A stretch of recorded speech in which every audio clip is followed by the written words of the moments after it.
मित्रांनो, तुमच्यासाठी एक छानसा टॉपिक घेऊन आलेलो आहे की जर कुठल्याही मराठी माणसाला, एक्सक्लुझिव्हली हा व्हिडिओ मराठी माणसासाठी आहे, कारण प्रत्येक बिझनेस कम्युनिटीचे विचार वेगळे असतात, पण मराठी माणसाचे विचार खूप वेगळे असतात. म्हणून जर कुठल्याही मराठी माणसाला जर बिझनेस सुरू करायचा असेल तर काय महत्वाचे एक 8 ते 9 किंवा 10 ते 11 पॉईंट्स जे आहेत मला ह्या व्हिडिओमध्ये तुम्हाला एक्सप्लेन करायचे आहे. सगळेच्या सगळे पॉईंट्स मित्रांनो महत्वाचे असणार आहे. मी त्याचे नोट्सही घेतलेले आहेत. आता मी ऑन द वे आहे ऍक्च्युली एअरपोर्टसाठी. बघू शकता चाललोय मस्तपैकी. बँगलोरवरनं मुंबईला चाललेलं आहे, म्हणून मागे हिरवे रिक्षा दिसतात तुम्हाला. सो हे जवळजवळ 11 पॉईंटची नोट घेतलेले आहेत. व्हिडिओ लांब चालेल पण डेफिनेटली पूर्णच्या पूर्ण व्हिडिओ एंड पण जरूर बघा. मित्रांनो, मी आहे महेश पाटील. आपण बघायचं माझं चॅनल महेश पाटील. चॅनलला सबस्क्राईब जरूर करा. आणि जर तुम्हाला मी माहिती नसेल तर माझ्या बाबतीत जसं बोलायचं तर मी एक शेअर मार्केटचा ट्रेडर, इन्व्हेस्टर आणि ट्रेनर आहे. ओके, ते माझे बिझनेसेस आहेत. आणि जर तुम्हाला शेअर मार्केट टोटली फ्रीमध्ये शिकायचं असेल तर आपल्या ह्याच व्हिडिओच्या डिस्क्रिप्शनमध्ये मी एक लिंक दिलेली आहे. त्या लिंकवरती क्लिक करून माझी फ्री वेबिनार सिरीजचे क्लासेस तुम्ही डेफिनेटली जॉईन करू शकता. टोटली फ्री आहे, मराठी माणसासाठी एक्सक्लुझिव्हली मराठी भाषेत शिकून घ्या शेअर मार्केटचं नॉलेज. काय ऑफर दिलेली आहे ती पण तुम्ही चेकआउट करू शकता डिस्क्रिप्शन सेक्शनमध्ये. सो मित्रांनो, सर्वात पहिली गोष्ट, कुठलाही बिझनेस सुरू करायचा असेल, ऑलराईट, कुठलाही बिझनेस जर तुम्हाला सुरू करायचा असेल तर सर्वात महत्वाची गोष्ट असते ती म्हणजे आयडिया. ओके, आता तुम्ही म्हणणार की आयडिया, बघा आयडिया बऱ्याच लोकांना असतात की मी हे चालू करेन, एक मोबाईल ऍप बनवेन, किंवा मी एक काहीतरी इन्शुरन्स सेक्टरमध्ये करेन, किंवा मी कुठलं काही पण वडापावची गाडी टाकेन, एक्सेट्रा एक्सेट्रा. पण ती आयडिया जर तुम्ही आणत असाल मार्केटमध्ये तर सर्वात पहिला प्रश्न तुम्हाला स्वतःला विचारणं गरजेचं आहे की लेट्स से एक ऍप आहे. ओके, जर तुम्ही ती ऍप क्रिएट केली तर तुम्ही स्वतःहून ती ऍप वापराल का मोबाईलवरची? किंवा जर तुम्ही काही गोष्ट विकत असाल लोकांना, ओके, लेट्स से कुठलाही कोर्स विकत असाल, कुठलाही प्रोडक्ट विकत असाल, मेनली हे जे MLM वाले जसे विकतात, तर कुठलाही कोर्स विकत असाल, कुठलाही प्रोडक्ट विकत असाल, ते प्रोडक्ट तुम्ही स्वतःहून वापरतात का? मित्रांनो, मी तुला एक माझं सिंपल गोष्ट सांगतो की जर कुठल्याही व्यक्तीला कुठल्या क्षेत्रात सक्सेसफुल व्हायचं असेल, जसं मी शेअर मार्केटमध्ये आजच्या तारखेला मी सक्सेसच्या पायऱ्या चढत आहे, फुल्ली सक्सेसफुल आहे, वेळच सांगेल टोटली. पण आतापर्यंत जी पण माझी सक्सेस मला आलेली आहे त्याच्या मागचं मुख्य कारण म्हणजे जी पण गोष्ट मी विकतो, जी पण गोष्ट मी सेल करतो पब्लिकला, त्याच्या बाबतीत मी 100% मी कन्व्हिन्स असतो आणि ती गोष्ट मी स्वतःहून वापरतो. सो इन अदर वर्ड, जी पण आयडिया तुमच्या डोक्यात जी पण येईल ना, ती मेक शुअर करा की ती आयडिया तुम्ही इम्प्लिमेंट कराल, तेव्हा तुम्ही स्वतःहून पण वापराल आणि तुम्ही ती अग्रेसिव्हली त्या आयडियाच्या मागचं तुमचं कन्व्हिक्शन असणार. Okay, so in other words, नुसती आयडिया उपयोग नाहीये, इम्प्लिमेंटेबल आयडिया. शब्द काय आहे? इम्प्लिमेंटेबल आयडिया ही असणं गरजेचं आहे, कारण इम्प्लिमेंटेबल आयडिया नसेल तर उपयोग नाहीये. आणि इम्प्लिमेंटेड आयडिया तेव्हाच असणार जेव्हा मित्रांनो ती आयडिया जर तुम्ही स्वतःहून ती गोष्ट वापराल तरच. ओके, हा झाला आपला पहिला पॉइंट. आता दुसरी गोष्ट खूप महत्वाची आहे. आता याच्यावरती मी काही बरेचशी उदाहरणंही दे ज्यामुळे मराठी माणसं फेल होतात बिझनेसमध्ये. ऑलराईट, तर माझी एक नातेवाईक आहे. ऑलराईट, सो त्यांनी रिटायरमेंट नंतर कन्स्ट्रक्शनच्या बिझनेसमध्ये घुसले ते. आणि त्यांची तर हिस्ट्री, पूर्ण एज्युकेशन बॅकग्राऊंड बघाल, त्याचे एक्सपिरियन्स बॅकग्राऊंड बघाल तर ते एका एज्युकेशन फील्ड मधले होते. आयुष्याचे 20 ते 30 ते 40 वर्ष त्यांनी एज्युकेशन फील्ड मध्ये काढले आणि नंतर रिटायरमेंटचा सगळाचे सगळा पैसा कन्स्ट्रक्शन फील्ड मध्ये टाकला. ही बरेच मराठी माणसं ह्या चुका करतात. ओके, सो एक्झाम्पल, काही लोक असतात, आता एक्झाम्पल माझ्या वडिलांचा कोंबड्यांचा धंदा होता. ओके, सो इन दॅट केस लोकांना वाटायचं रे मी पण हे करू शकतो, तो मी पण करू शकतो. पण जो व्यक्ती ज्या क्षेत्रामध्ये एवढी वर्ष राबलेला असतो आणि सडनली बिझनेससाठी, ओके, बिझनेससाठी तुम्ही भलतं क्षेत्र बघता ज्या तुम्हाला काय नॉलेजच नाहीये, जस्ट तुम्हाला दुसऱ्याचा सक्सेस दिसते, तर व्हेरी लाईकली तुम्हाला तिकडे फेलियर येणार. So in other words, point number 2 काय आहे? Skill set. तुमचा स्किल सेट कशामध्ये? तुम्ही टीचिंग आयुष्यभर जर तुम्ही स्कूल आणि कॉलेजेसमध्ये टीचिंग केलेलं असेल, मी म्हणेन क्लासेस टाका. मी म्हणेन तुम्ही युट्यूब चॅनल सुरू करा एज्युकेशनचे. जर तुमचं स्किल सेट असेल कम्प्युटर प्रोग्रामिंग, कम्प्युटर रिलेटेड गोष्टी पहिले बघा की तुम्ही काय करू शकता. जर तुम्ही कुठल्या गॅरेजमध्ये आणि काम करून निघाल किंवा मेकॅनिकल इंजिनियर तशा गाड्यांची रिलेटेड काही एज्युकेशन असेल तुमची, तर गाड्यांच्या संबंधितले बिझनेस करा. म्हणजे पॉइंट सिम्पल आहे की ज्याच्यामध्ये आपण आयुष्यभर घासलेली आहे त्या क्षेत्रामध्येच तुम्ही बिझनेस करायचा बघा. कारण लोकांचं कसं असतं, का मराठी लोक करत नाही, कारण मराठी लोकांना त्या ज्या क्षेत्रात ते काम करतात, बरेचसे लोकांना ती गोष्ट आवडत पण नाही, ते काय काम करतात ते. पण पैसा कमवण्यासाठी ती गोष्ट आवडणं गरजेची नाहीये. खूपच कमी लोक असतात, खूपच कमी लोक, जसे लता मंगेशकर म्हणा, सचिन तेंडुलकर म्हणा, हे खूपच कमी लोक आहेत जी त्यांच्या आवडीच्या पॅशनेट क्षेत्रामध्ये त्यांना पैसा कमवायला भेटतो. आता इन माय केस पण माझं ऑलमोस्ट तेच झालेलं की माझं पॅशन जे आहे शेअर मार्केट, त्याच्याबद्दलच मला पैसा कमवायला भेटतोय. असं खूपच कमी होऊ शकतं, पण कधी कधी काय होतं की आपण जी गोष्ट वर्षोनवर्ष करतो त्यावरती पण आपल्याला पॅशन बाय डिफॉल्ट निर्माण होते. सो पण महत्वाची गोष्ट काय, जो आपली स्किल सेट आहे त्याच्या निगडीतल्याच गोष्टी करा. उगाच ते दुधाची डेअरी जाऊन उघडू नका, उगाच तरी वडापावची गाडी जाऊन टाकू नका बिकॉज बाजूला कोणतरी टाकलंय म्हणून. राईट. सो स्किल सेट निगडीत जी गोष्ट आहे ती तुम्ही चेक करा आणि ती तुम्ही इम्प्लिमेंट करायचा प्रयत्न करा. आता तिसरा पॉइंट मी तुमच्या समोर आणतोय तो म्हणजे, एक गोष्ट मी माझी एक तुम्हाला सांगतो की कुठलाही उद्योगधंदा सुरू करायच्या आधी ना तुमचं एक मिशन स्टेटमेंट असतं, एक विजन स्टेटमेंट असतं, आणि तिसरी गोष्ट म्हणजे ते मिशन आणि विजन अचीव करण्यासाठी एक प्लॅन असतो.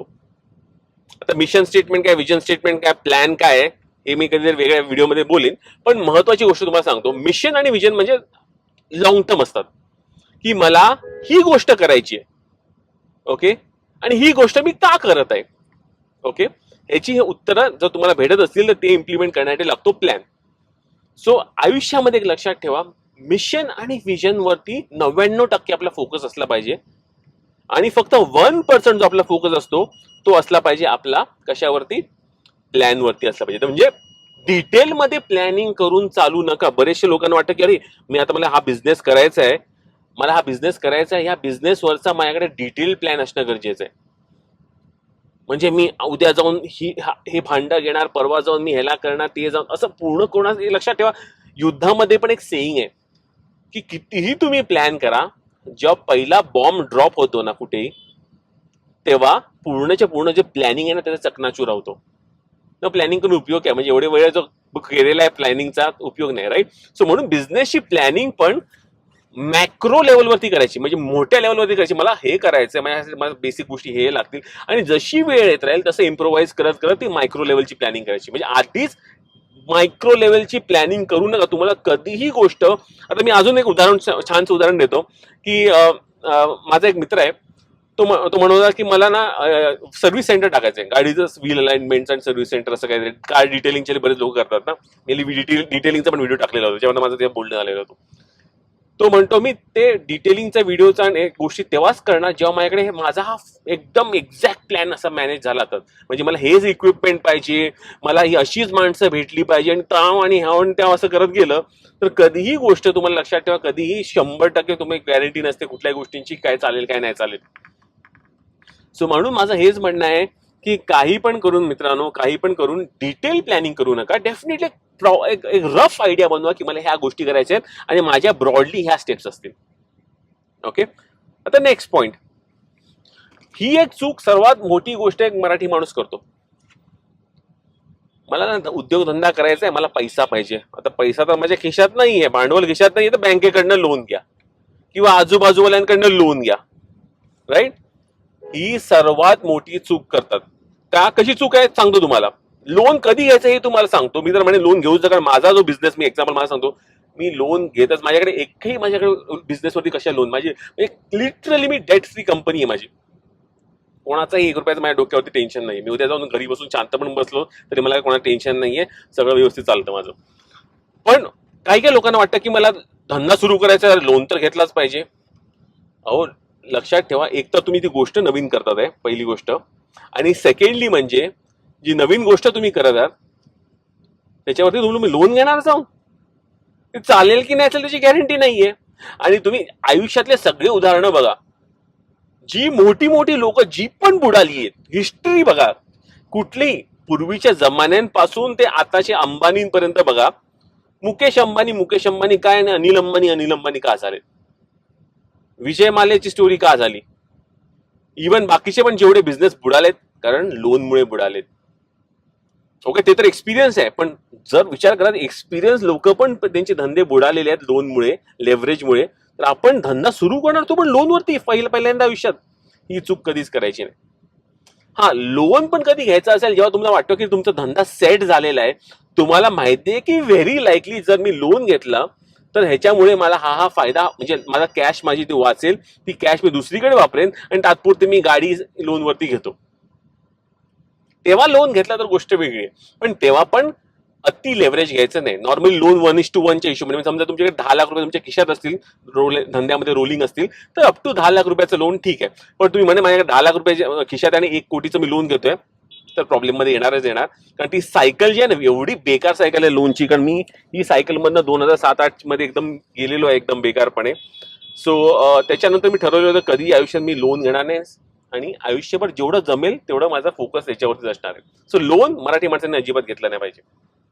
आता महत्वाच्या गोष्टी म्हणजे जर बिझनेस सुरू करायचे असतील तर वेगवेगळ्या टाईपचे ऑप्शन्स आपल्याकडे अवेलेबल असतात. तेही आपल्याला डिसिजन घेणं पहिलंच गरजेचं आहे की मला प्रोप्रायटरशिप मध्ये एकटाच करायचं आहे, की माझ्याकडे पार्टनर आहे, त्या पार्टनरशिप फर्म बनवू, की मी एक प्रायव्हेट लिमिटेड बनवू, की वन लिमिटेड कंपनी बनवू.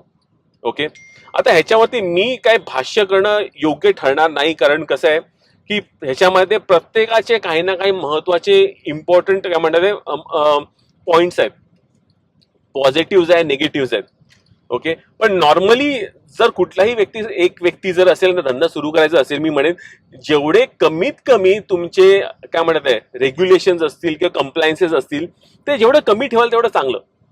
आणि प्रायव्हेट लिमिटेड कंपनीमध्ये तुम्हाला सीए अपॉइंट करा, सीएस अपॉइंट करा, क्वार्टरली फायलिंग करा, हे जीएसटी भरा, हे भरा, 10 सर्टिफिकेट घेऊन काम करा. ते जर लफडी नको असेल तर सिंपल प्रोप्रायटरशिप सुरू करा. बघा 1 वर्ष 2 वर्ष धंदा चालतोय की नाही चालतोय, आणि नंतर लागलं तर त्याप्रमाणे बाकीचे सर्टिफिकेट्स घ्या. ऑफकोर्स जर तुमचा 20 लाखाच्या वरती टर्नओव्हर गेलाच पाहिजे तर जीएसटी सर्टिफिकेट लागतं. जी सगळी माहिती, जी पेपरची जी माहिती आहे बिझनेस सुरू करण्याची, ती नीटपणे घ्या. बरेच मराठी माणसांना वाटतं की अरे काय पेपर नंतर केलं ते चालेल. परत सांगतो, जेवढा आपला पेपरवर स्ट्रॉंग असेल ना तेवढा तुम्हाला फायदा होणार आहे. डाऊन द लाईन पण तुम्हालाच फायदा होणार आहे. काय, कारण कसं आहे की मोठे कॉन्ट्रॅक्ट तुम्ही घ्याल तर कंपनीचा प्रिव्हियस मागच्या 3 वर्षाची बॅलन्स शीट मागतात बरेचसे कॉन्ट्रॅक्टर्स, मोठे मोठे कंपनीज, की हा ठीक आहे तुम्ही काम केलंय, तुमचं टर्नओव्हर दाखवा, बोलून नकोय आम्हाला. सो ते पेपर सगळे तपासणी करा. म्हणून जेवढं होईल जेव्हा तुम्ही कंपनी सुरुवात कराल तिकडनं सुरू करा की माझा कंपनीचा पेपरवर एकदम स्ट्रॉंग असणार आहे. जे पण सर्टिफिकेट लागतात लिगल करायला, गोमस्त असून दे, शॉप ऍक्ट असून दे, म्हणजे जे काय लागतं ते सगळे फटाफट काढून घ्या, खर्च करा, पण ते पेपरवर एकदम स्ट्रॉंग ठेवा. सो पेपरवर्क मध्ये अजिबात लापरवाही ठेवायची नाहीये आणि मी नंतर करेन हे करेन तसला विचार करायचा नाही. आणि कंपनी फॉर्मेशनसाठी जी सिम्पलेस्ट ऑफ सिम्पल, सर्वात कमीत कमी कंप्लायन्स तुम्हाला लागते ती वाली कंपनी तुम्ही निवडू शकता. ओके, आता ह्याच्यानंतरचा नेक्स्ट जो टॉपिक जो आहे तो म्हणजे आता बऱ्याचशा लोकांना वाटतं की चला मी धंदा चालू केलाय तर सर्वात पहिला जाऊन मी नातेवाईकांच्या गळ्यात जाऊन मारतो. राईट, नातेवाईकांच्या गळ्यात जाऊन मारतो मी की माझी पॉलिसी विकत घ्या, किंवा माझी उद्घाटन आहे माझ्या धंद्यात, येऊन माझे चपलाचं दुकान आहे, येऊन तुम्ही हे करा, किंवा काही पण. उद्घाटनाच्या दिवशी ते लोक येतात पण, आणि ते येऊन तुमचा माल पण विकत घेतील नुसतं आपल्या सहानुभूतीसाठी. जसं लग्नाला आलं की व्यक्ती येऊन अहेर देतो, राईट, ते अहेराचा आयुष्यभर कोणा घेऊन तुम्हाला अहेर देणार नाहीये. आणि उलट जाऊन नातेवाईक तर तुमच्या डोक्याला अजून 4 ताप करणार. तेवढं काय ह्याला जमलंय, आयुष्यभर ह्यानी काय केलं नाही आयुष्यभरात आणि आता काय तो करणार आहे गोष्टी या. सो मित्रांनो, तुमच्या रिलेटिव्हना चुकून पण टार्गेट करू नका. जर तुम्हाला कुठलाही धंदा सुरू करायचा असेल ना, धंद्यामध्ये दम खरंच असेल ना, तर तुमचा खरा नातेवाईक हा बाहेरचा असणार आहे, जो तुमचा कस्टमर असणार आहे. सो त्याप्रमाणे तुम्ही कुठलंही प्रोडक्ट लॉन्च करा. मी माझ्या बायकोला पण म्हणालेलो होतो, बायकोची पण माझ्या ही कंपनी आहे कॉस्मेटिक्सची. मी तिला बोललो घरचे काय तुमची पहिली ऑर्डर घेतील ग, पण तू जेव्हा 100 प्रोडक्ट्स बाहेर विकशील, 100 प्रोडक्ट्स किंवा 1000 प्रोडक्ट्स जे बाहेर विकले जातील ना, तेव्हा समजायचं की तुझा बिझनेस सेट झालाय. हे तुम्हालाही सांगेन. सो पहिलं बाहेरचं जग जिंका, तरच तुमचे नातेवाईक म्हणजे अरे आता काहीतरी चांगलं करतो. आणि मी तुम्हाला लिटरली सांगतो मित्रांनो, जेव्हा तुमचे 1 कोटी रुपये तुमचे कमवून झालेले असतील ना, तेव्हा तुमच्याकडे नातेवाईक येतील. तो पण त्यांना कळणार पण नाही काय करतोय, काहीतरी विचित्र करतोय, काहीतरी काळा धंदा करतोय, असे तुम्हाला शिवाय पण घालतील. कारण लोकांचा आता विचार करा, सिंपलची गोष्ट आहे राईट. जळतो कोण व्यक्ती, कोणाचा जळ, तुम्ही आता अनिल अंबानीचं, अनिल जाऊ दे, मुकेश अंबानीचं तुम्ही जळतात का? मुकेश अंबानी अमीर आहे म्हणून तुम्हाला जळण होते का? तर तो पण तुमचं नातेवाईकात जर कोणी एकाने होंडा सिटी जरी घेतली किंवा काय म्हणतात ते मर्सिडीज जरी घेतली, तुम्ही जळणार ना. तसं आहे ते. तसं म्हणून नातेवाईकांकडे अपेक्षा करू नका बा, आणि त्यांच्याकडे सल्ले तर अजिबात घेऊ नका धंद्याचे. सल्ले त्या लोकांकडनंच घ्या, थर्ड पार्टीवाल्यांकडनंच घ्या, जे पहिले ते लोक सक्सेसफुल आहेत, ते सक्सेसफुल बिझनेसेस चालवतात आहे, त्यांच्याकडनं सल्ले घ्या, ते खरे सल्ले देतील तुम्हाला. ओके, सो आता ह्याच्यानंतर नेक्स्ट महत्वाचा पॉइंट तो आहे, म्हणजे आता बघा प्रत्येक एम्प्लॉई धंद्यामध्ये दोन प्रकारची गोष्टी असतात. एक तर एक सेल्फ एम्प्लॉईड धंदा असतो आणि एक असतो ऑन्टरप्रिनर. आता ह्याच्यामध्ये मेन फरक काय की सेल्फ एम्प्लॉईड मध्ये तुम्ही सगळे सर्वस्व, लेसे तुम्ही वडापावची गाडी कोण टाकतोय किंवा पेपरचा स्टँड टाकतोय किंवा एक सिंपलचं दुकान टाकतोय, तुम्हाला अजून कोणाची गरज लागणार नाही. पण इन माय केस सारख्या बिझनेसमध्ये मला माझी सेल्स टीम पण लागते, मला माझे पर्सनल मॅनेजर्स आहेत ते पण लागतात, मला माझे एडिटर्स पण लागतात मला. सो मी एक टीम घेऊन काम करतोय. आणि माझी आजची जी सक्सेस आहे, कुठल्याही मोठ्या कंपनीचे जे मल्टिपल एम्प्लॉईज घेऊन काम करतात त्यांची सक्सेसचा फॉर्म्युला हाच आहे की चांगली लोक हायर करणं. जर तुम्हाला बिझनेसमध्ये खरंच प्रगती करायची असेल आणि तुमच्या समोर आमची शाखा कुठेच नाही असा बोर्ड नसलाच पाहिजे मराठी माणसाच्या समोर, पण जर तुम्हाला मल्टिपल शाखा क्रिएट करायची असेल, जर तुम्हाला मल्टिपल तुमची दुकानं वाढवायची असेल, तुम्हाला धंदा वाढवायचा असेल एक्सपोनेन्शियली, तुमची एम्प्लॉई सिलेक्शन प्रक्रिया खूप स्ट्रॉंग असली पाहिजे. याच्यावरती वेगळा काहीतरी व्हिडिओ आणेल, पण एक सिंपल गोष्ट सांगतो, एम्प्लॉईंची स्ट्रेट फॉरवर्ड लावा, अपेक्षा नीट ठेवा आणि नुसता पगार त्यांना देऊ नका. नुसता पगार जर तुम्ही द्याल ते पगारासाठी काम करतील, पण जर त्यांना तुम्ही एक्सप्लेन कराल की महेश पाटलाकडे जर तू काम करत आहे तर तू महेश पाटलासाठी काम करत नाहीये, तू स्वतःसाठी काम करतोय, तू स्वतः एक बिझनेस आहे माझ्यासाठी, सो तू माझा इनवेज बिझनेस पार्टनर आहे, जर तू जेवढा घासशील तेवढा तुला पगार भेटेल, असं बोलून बघा तुमच्या एम्प्लॉईला, मग बघा असं काम करतो. सो एम्प्लॉईजला पण त्या बिझनेस मधली भागीदारी द्या, डायरेक्ट टक्केवारीमध्ये नाही पण प्रॉफिट्स मधनं भागीदारी द्या.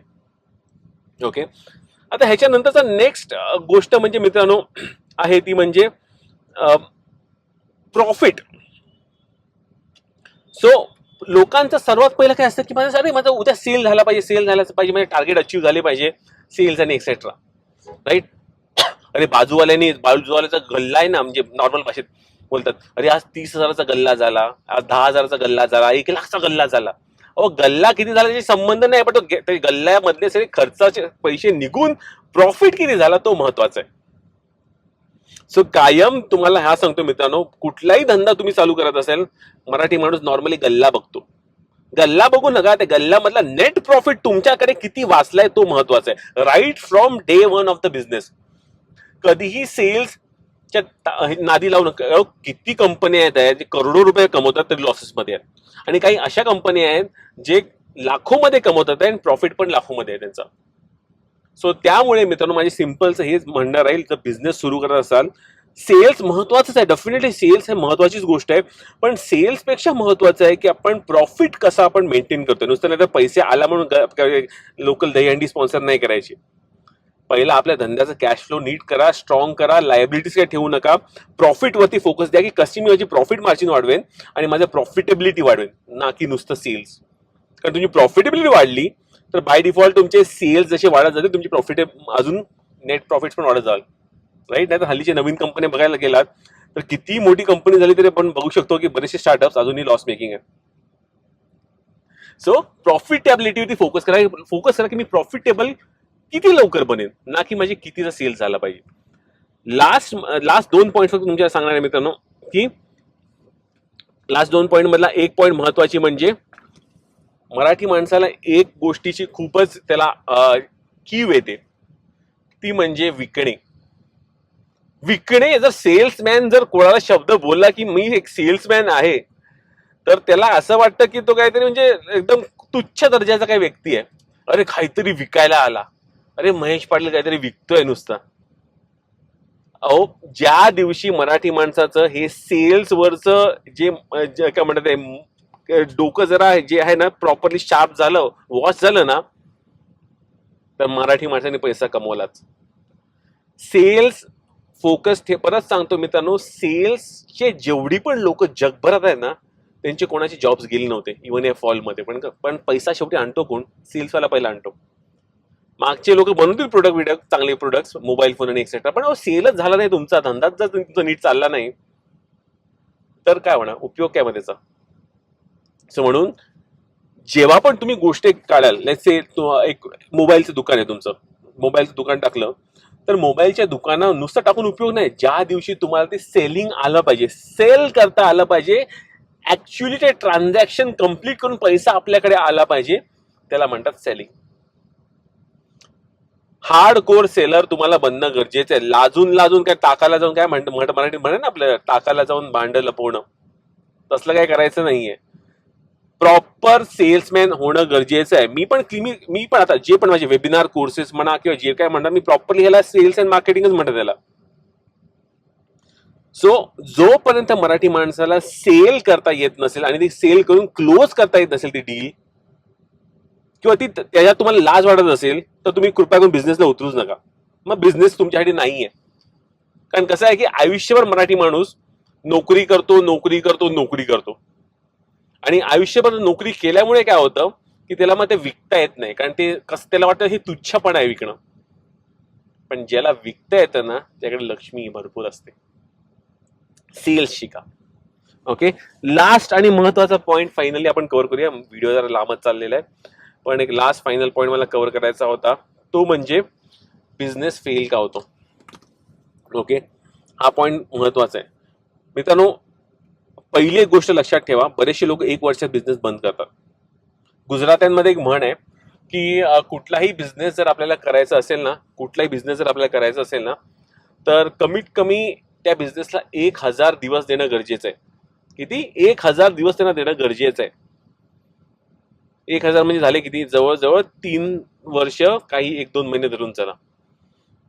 सो कुठलाही जर बिझनेस तुम्हाला सुरू करायचा असेल तर कमीत कमी 3 वर्ष घासणं गरजेचं आहे, तरच कुठे तो बिझनेस चालेल. माझ्या बिझनेस तुम्हाला सांगतो, जेव्हापासून माझे रेव्हेन्यू सुरू झालेत, जवळजवळ आज 7 ते 8 वर्ष झाली आहेत. 84 मंथ्स झाले टोटल. माझ्या 84 ला आपण डिवाइड करा, 12 7 84, 7 वर्ष बरोबर झाले. 7 वर्ष झाली मी हा बिझनेस करतोय, शेअर मार्केटचा आणि शेअर मार्केट ट्रेनिंगचा म्हणा आणि इतर जे गोष्टी करतो ते. सो या 7 वर्षामध्ये पहिले 3 वर्ष मी काय कमवलंच नसेल, पण तिसऱ्या वर्षानंतर जे कमवायला सुरू केलं मित्रांनो, ते पहिल्या 3 वर्षाचं 4 वर्षाचं मी काही महिन्यामध्येच कमवून टाकलं. कारण कुठलीही गोष्ट सेट व्हायला थोडा वेळ तर लागणारच आहे. कुठलीही गोष्ट सक्सेसफुल व्हायला थोडा वेळ तर लागणारच आहे.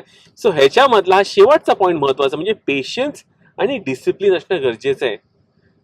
आणि एक लक्षात ठेवा, ऍज अ बिझनेसमॅन मी तुम्हाला सांगतो, पैशाची अपेक्षा करूच नका लगेच. प्रॉफिटेबिलिटीची अपेक्षा लगेच करू नका. हालाकी फोकस प्रॉफिटेबिलिटी असलं पाहिजे, पण लगेच होणारच नाही प्रॉफिटेबल कुठलाही धंदा. कारण आपल्या पगाराची वृत्तीवाली जी मराठी लोक आहेत, त्यांना दर महिन्याच्या एंडला पैसा पाहिजे, पण धंद्यात कधी कधी महिन्या काय 1-1 वर्ष पण येणार नाही पैसा सुरुवातीला.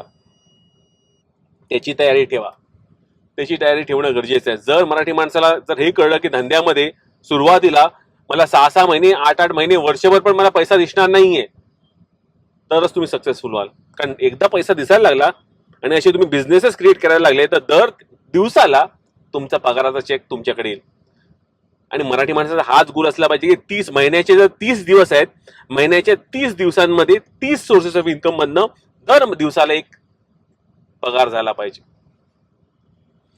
एनिवेज, व्हिडिओमध्ये हे जे पण महत्वाचे 11 पॉइंट जे मेन्शन केलेले आहेत, जर तुम्ही खरंच मित्रांनो विचार कराल या पॉइंट्स वरती, तर प्रत्येक मराठी माणूस बिझनेसच्या माध्यमातून मोठा होईलच. ओके, आता परत एकदा, शेअर मार्केट पण हा one of the sources of income आहे, चांगला एक बिझनेस सोर्स आहे. राईट, पैसे कमवण्यासाठी. त्याला जर शिकायचं असेल, डेफिनेटली डिस्क्रिप्शन सेक्शन मध्ये जे लिंक दिलेलं आहे, क्लिक करून जॉईन करून घ्या. जय हिंद, जय महाराष्ट्र.